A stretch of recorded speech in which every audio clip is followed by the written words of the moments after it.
que en la provincia de Mendoza se celebró en el día de ayer los comicios para elegir gobernador, que ya cuentan con nuevo gobernador, lógicamente. Resultó ganador Alfredo Cornejo de Cambia Mendoza. Lo va a suceder a Suárez en la Exacto. gobernación, que también comulgan, digamos, las mismas expresiones partidarias. Así es, ganó las elecciones con un 39,50%, pero bueno, para brindarnos más detalle de esto, estamos ya mismo en comunicación con Roberto Staringer de Sociológica Consultora. Roberto, buenas noches, Omar y Marlene te saludan, bienvenido. ¿Qué tal? Buenas noches. ¿Cómo les va? Gracias por la invitación. No, por favor, para nosotros es un placer que nos esté acompañando Roberto en este día, bueno, en el día de, en las elecciones a gobernador de Mendoza. Bueno, ¿cómo está el ánimo hoy de los mendocinos? ¿Cómo avisoran, más allá de que Alfredo Cornejo ya ha pasado por la gobernación de Mendoza hace 4 años, ¿no? Pero lógicamente los tiempos van cambiando, los tiempos políticos, ¿con qué escenario se va a encontrar ahora el actual gobernador que va a asumir? Bien, se va a encontrar con un escenario muy distinto al que se encontró en el año 2015. Si les doy un poco de contexto ahí a la audiencia en Chaco, en Mendoza nosotros no tenemos reelección para gobernador, ¿sí? Entonces, la gestión de un gobierno provincial solo alcanza 4 años y en el caso de los intendentes solo existe una reelección. Por lo tanto, lo máximo que puede haber son 8 años. Esto obliga a que haya un permanente movimiento de renovación en virtud de lo que se entiende que es cuidar cierta institucionalidad dentro de lo que es la órbita del poder judicial y legislativo, ejecutivo y legislativo. En ese contexto, bueno, en el 2015, Alfredo Cornejo reemplaza o sucede a un gobierno de extracción peronista, y era un contexto sumamente diferente. Él tiene una muy buena gestión, se va con muy buenos niveles de valoración por parte de los mendocinos. Lo sucede Rodolfo Suárez del mismo frente, que es Cambia Mendoza, que sería la expresión local mendocina de Juntos por el Cambio.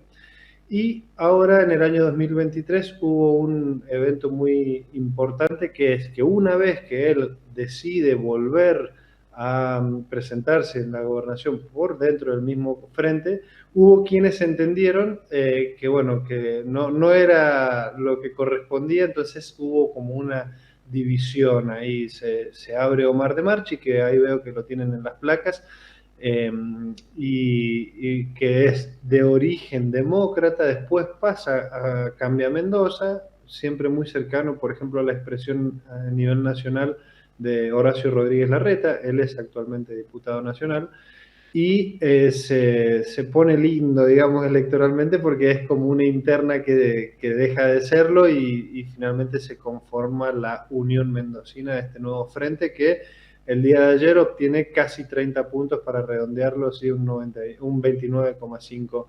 Y bueno, no logró la Unión Mendocina perforar el techo que necesitaba, que se estimaba entre unos 32 a 34 puntos, quitándole un poco de puntos al candidato, bueno, que finalmente fue electo, que es Alfredo Cornejo.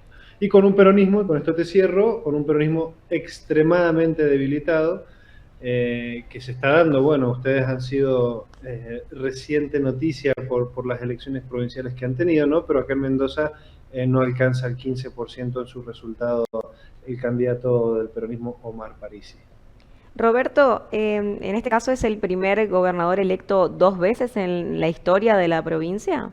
Exactamente, exactamente. A partir del retorno a la democracia, y cuando se modifican ciertas cuestiones constitucionales, es la primera vez en nuestra historia que tenemos una misma persona con 2 gobiernos diferentes. Ninguna de las 2 personas que encabeza el gobierno, es decir, gobernador y vicegobernador, puede participar de la fórmula de la candidatura siguiente de su propio frente. Entonces eso obliga a que todo se renueva, básicamente desde la conducción de la legislatura provincial hasta, bueno, el Ejecutivo, hay cambios permanentes. Así que ahora la persona que acompaña a Cornejo es una mujer del sur de la provincia de San Rafael, que se llama Eve Casado, y bueno, también muy vinculada a lo que sería la expresión más del PRO, más filomacrista, si se quiere, y Alfredo Cornejo, un radical de toda la historia mendocina, digamos. Toda su vida fue UCR. Bueno, Roberto, hablemos de Omar Parisi más precisamente, porque llama la atención, lógicamente, más allá de que Omar de Marchi se haya abierto del Frente Cambia en Mendoza por sus diferencias con Alfredo Cornejo, si tenemos que trazar una línea de comparación en lo que fue en el año 2019, en ese caso la representante del peronismo en Mendoza fue Anabel Fernández Sagasti, que estuvo entre los 35 y 40% de los votos, o sea, mucho menos de la mitad recogió ahora Omar Parisi. ¿A qué se debe esto, Roberto? ¿Hay una explicación? Sí, la explicación te diría que te la podría sintetizar en dos grandes cuestiones. Efectivamente, como bien vos decís, tuvo un 35% en las elecciones de 2019. La primera de las explicaciones es una fuertísima fractura interna, dejó de ser una fisura para constituirse en una fractura que tiene que ver con la división que también es lo que está sucediendo a nivel nacional, las facciones más kirchneristas con las facciones más peronistas no kirchneristas, si se quiere. Eso decantó en una tensión muy fuerte en la que, por ejemplo, quien vos acabas de mencionar, Anabel Fernández Sagasti, prácticamente se corre, se sale no, para nada está borrada del mapa, ¿no? Pero se corre de lo que es la órbita de la disputa interna y se queda mucho más atada a su cargo de senadora nacional y deja, digamos, en participación a Lucas Gilardo, que es el actual, o fue el actual hasta ayer, candidato a vicegobernador del peronismo. Pero ¿qué pasa? En las PASO, para que te des una idea, van 4 fórmulas a la interna. Entre las 4 fórmulas alcanzan 16 puntos. Una especie de alianzas medias raras con algunas facciones de izquierda, del PTS, inclusive algunas pequeñas expresiones del Partido Obrero que participaron más del FIT, pero bueno, hubo ahí también. En síntesis, el primer elemento es una fractura interna. El segundo es que progresivamente, desde el 2015 a la fecha, el peronismo ha ido perdiendo mucho poder territorial, sobre todo en lo que es Gran Mendoza. Gran Mendoza se constituye de 6 departamentos que concentran el 63%, perdón. Sí, no hay problema, Roberto. Hoy hemos estado, el 63% del electorado provincial se concentra en Gran Mendoza.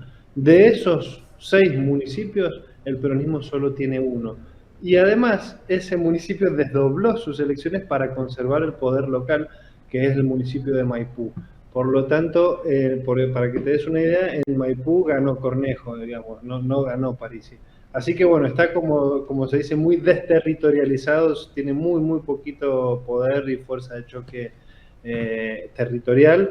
Y sabemos muy bien que en la génesis del peronismo una de sus características que lo hace fuerte es su base territorial, porque es una expresión política muy popular desde el punto de vista del alcance que tiene sobre los estratos socioeconómicos más bajos y bueno, ha perdido esa conexión con el pueblo, si se quiere, desde un punto de vista un poco más teórico.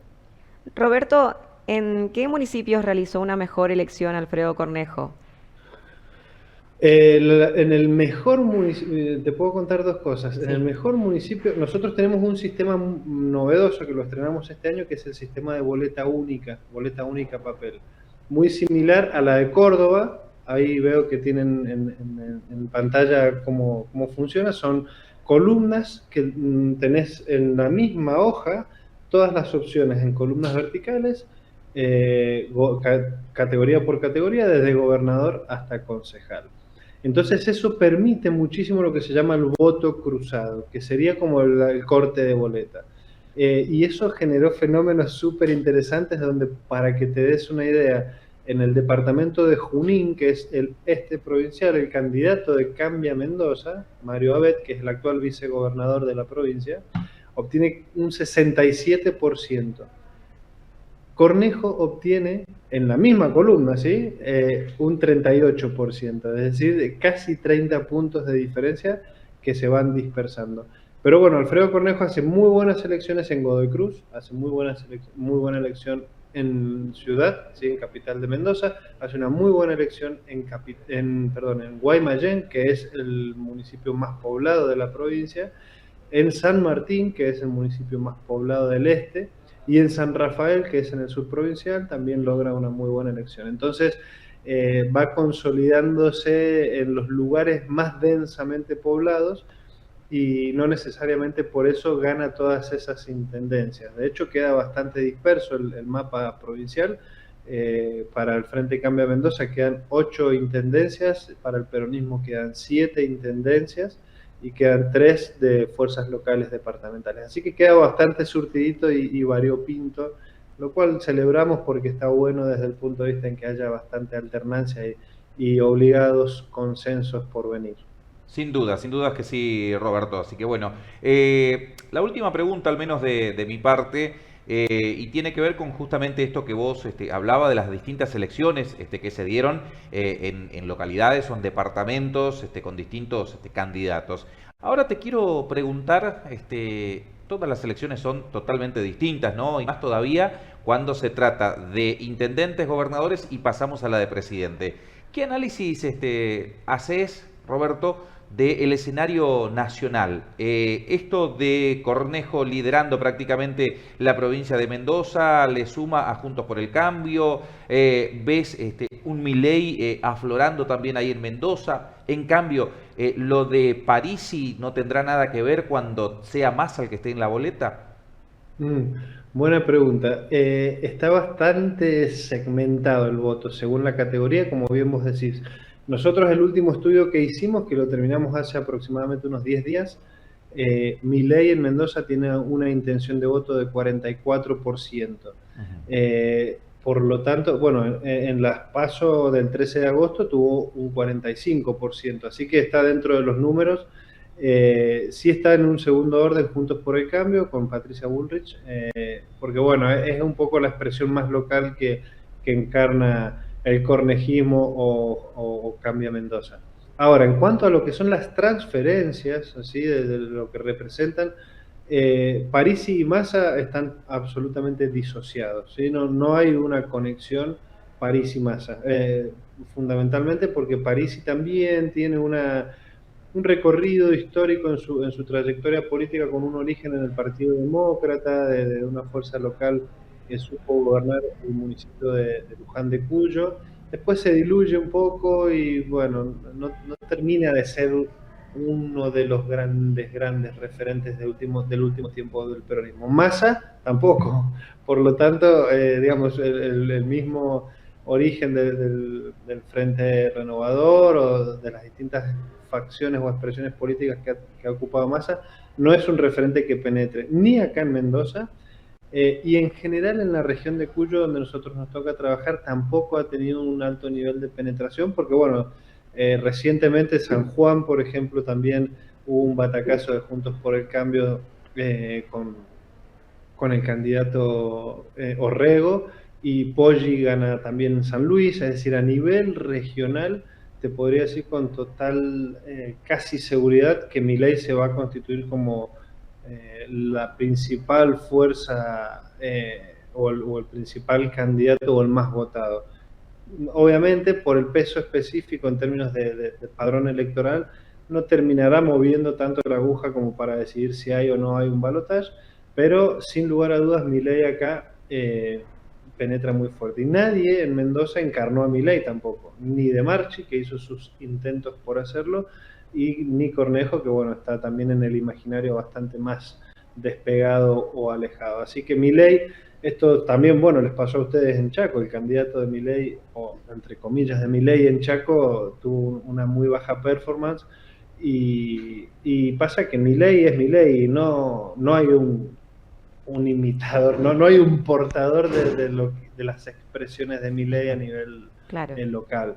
Entonces, bueno, es un fenómeno intransferible que bueno, va a tener su potencial logro a nivel nacional en términos electorales, que lo vemos realmente que no se desinfla, no se pincha, no sé si sigue creciendo, pero por lo menos se está manteniendo en el orden de unos 33, 35, hay estudios que lo dan cerca de los 40 puntos, por lo tanto, entendemos que va a volver a ser el candidato más votado y bueno, habrá que ver quién consigue el segundo puesto entre Massa y Bullrich.